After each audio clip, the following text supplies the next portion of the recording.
Labas publika. Jaučiu, kad su jumis turiu pasidalinti paprastą, bet svarbę strategiją kiekvienam verslui, kuris nori pradėti reklamuotis per Facebook ar Instagram. Tai pirmiausia yra pasitikėjimas prekiniu ženklu. Ką turiu minėti, tai yra tiesiogiai paprasti followeriai. Ir jeigu jūs ką tik pradėjote verslą, tikėtina, kad jų neturite. Tai pirmiausia, ką reikia pasidaryti, tai turėti prisirinkti followerių, tada šiek tiek į patį feedą susidėti organinių turinio, ko šiuo metu neturiu, bet ateityje pasipildys, bet esmė ta, kad per šį video parodysiu, kaip gauti followerių, bent jau pačiai pradžiai, kad turėtumėte pakankamai kiekį, kad jau žmonės atėję, kurie pradeda domėtis jūsų prekiniu ženklu, jau iš karto suprastų, kad tai nėra visiškai naujas prekinis ženklas ir jau yra keletą būtent followerių ir tokiu būdu jūs neprarasite savo visų būtent galimų pirkėjus nuo to momento, kada jau pradedate reklamuoti savo verslą, reikia pasirinkti followerių. Tai per šį pirmą video aš pristatysiu, kaip susirinkti mums reikiamus followerius, kokie yra pagrindiniai nustatymai, o vėliau būtent per sekantį video dar papildomai parodysiu, kaip ant kiekvieno posto, ant kiekvieno vizualo, kurį paustinate ant savo sienos, papildomai prisirinkti laikų, kad kiekvienas žmogus įėjęs jau matytų, kad jau turite followerių, turite posto organinio ir tie postai yra surinkę bent jau kažkiek laiko, ar tai 20, ar tai 50, ar tai 100. Taip, tada jau galime iš karto keliauti į Business Managerį, bet keliaujus Business Manageryje, iš karto paspaudžiame žalią mygtuką Create ir kuriame nuo nulių kampaniją. Ką šiuo metu mes pasidarysime, tai kaip ir sakiau, rinksime followerius. Tai pradedame nuo būtent kampanijos pasirinkimo. Jeigu nežinote ir pirmą kartą matote šį pasirinkimą, tai rekomenduočiau pažiūrėti mano kitą video pristatymą, kurio metu yra kalbama apie business paskyros valdymą ir būtent atskirų kampanijų būtent jau kūrimą. Tai irgi reikia nuspręsti jums, kuris žingsnis yra būtent svarbesnis. O perinant jau prie būtent followerių, nes šis video turi būti trumpas, tiesiog šią temą. Ir tai pasirinkame engagement kampaniją. Šiuo momentu, kai pasirinkam, tai galime iš karto rinkti followerius, galime rinkti laikus ir galime šiek daugiau visokių kombinacijų atlikti, bet koncentruojamės į followerius, bet taip pasirinkam kampaniją engagement. Irgi, jeigu esate naujokas, tai galite tikrai recommended settings, bet jeigu esate bent jau šiek tiek susipažinęs ir labiau pažengęs, tai viską manual.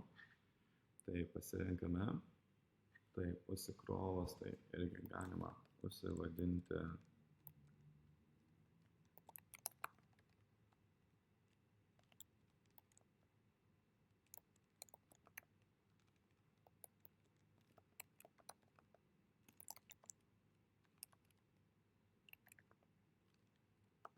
kampaniją, pasivadiname, tada irgi, jeigu jokių papildomų restrikcijų neturite, jokių temų, kuriomis yra politika ar kreditai, jeigu neturite tokių temų, tai tiesiog irgi nieko pasižymėti daugiau nereikia.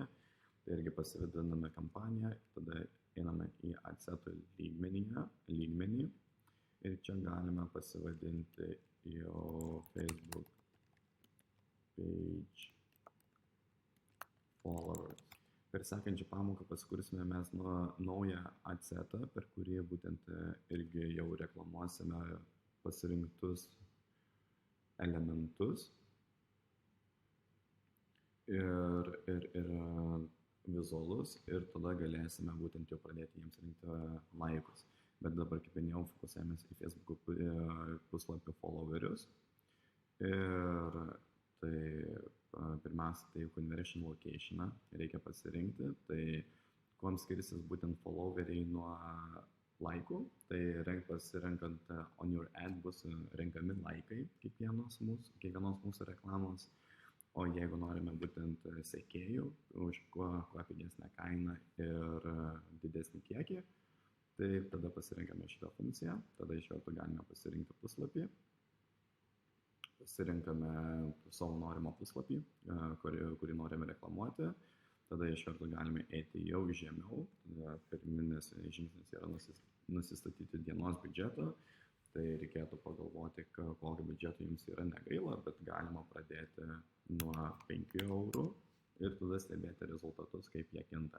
Tai irgi priklausomai nuo būtent jūsų nišos, priklausomai nuo jūsų būtent siekių, kiek norite sulaukti tų followerių ir per kokį laiką, tai viskas nuo to ir priklauso, bet jeigu norite stabiliai, lėtai, irgi pasižiūrėti, nešvaistant pinigų, tai galite pasirinkti tarp 5-10 eurų dienos biudžetą ir žiūrėti, kokios yra kainos. Taip, tada irgi per daug nekalbėsime, nes yra kiti video, kuriuose aiškiai kiekvieną žingsnį praeinu ir paaiškinu, bet esmė ta, kad yra prie svarbiausio, dabar momentu pereiname, tai yra audience controls.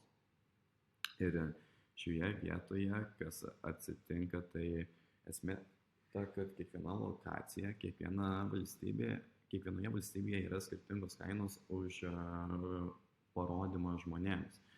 Ir jeigu norite koncentruotis ir norite tikrai jau turite solidų verslą, kur, tarkim, bendraujate su tam tikrais verslais, arba tai yra jau tikrai žinomas prekinis ženklas, arba jau norite tikrai nepaslysti ir nesugadinti savo reputacijos, tai tikrai pasilikti lokaciją Lietuva, bet jeigu norite irgi testuotis, norite žiūrėtis, tai ir tiesiog susirinkti kuo pigesnį būtent kiekį followerių, tai ką rekomenduočiau, tai pasirinkti Aziją arba Indiją ir tokiu būdu jūs labai gausite pigių followerių.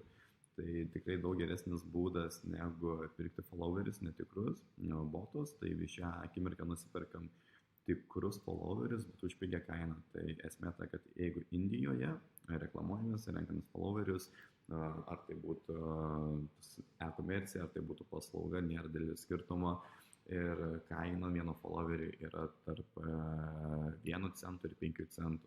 Tai irgi galite pasiskaičiuoti, bet esmė ta, kad irgi gausite pakankamą kiekį followerių.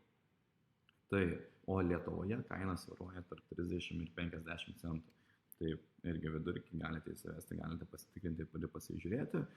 O pasirinkus vietovę, aiškinus jūsų prioritetus, pereiname prie kitų žingsnių, tai Advanced Audience ir Placementų, tai tiesa šitą vietą iš tikrųjų nieko liesti nereikia, jeigu norite būtent kuo pigesnį rezultatą susigeneruoti followerių, tai irgi čia paliekam pačiam Facebook'ui nuspręsti, ir pakankamai protingas yra ir tikrai puikiai šitą vietą jisai išdirba. Tai galiausiai pereiname į ad lygmenį, kuriame jau būtent pasirenkame, kokį turinį mes norime rodyti savo būtent būsimiems puslapių sekėjams. Ir iš tikrųjų šioje vietoje per daug apmastyti nereikia, tiesiog paimti ir pasileisti, įsidėti vizualą, kviečiantį būtent pasekti jūsų asmeninį puslapį. Ir pati žinutė turi būti koncentruota tiksliniam klientui ir su paprasta aiškia žinutė. Tai irgi neapsikraukite, tiesiog pasirinkite paprastą žinutę, kodėl turėtų jūsų puslapį sekti, kokią informaciją būtent jūs planuojate pateikti. Ir tokiu būdu išsiaiškinsite viską. Tai tada papildomai, ką reikia vizualui, tai reikės pasirašyti trumpą irgi tekstą, kodėl turėtų jį sekti, ir tada call in actionas, kad ką žmogus turėtų padaryti. Tada per daug neapsikraukite, irgi esmė ta, kad tai nėra brangus kažkoks rezultatas, pasibandykite, pasileiskite, pasižiūrėkite. Ir ką dar svarbu paminėti, tai kad būtinai kiekviename adsete, kad jeigu bent jau minimum yra 3 eurai, tai reikėtų pasidaryti 3 skirtingas reklamas, kurio metu jūs pristatėte būtent savo puslapį ir kodėl turėtų jūs būtent sekti. Tai tokiu būdu yra pasiekiamas geriausias rezultatas už pigiausią kainą ir jau pats Facebookas jau analizuoja veiksmus. Tai iš tikrųjų greitai prasidėgome, tikiuosi, kad pateikiau svarbiausius žingsnius, kurie reikia atkreipti didžiausią dėmesį. Ir iš tikrųjų dėl puslapių sekėjų, informacijos ir visos struktūros būtų tiek. Ir tada sekančiame greitame video parodysiu, kaip susirinkti ant papostinto organinio turinio jau realius būtent laikus ar komentarus. Tai va,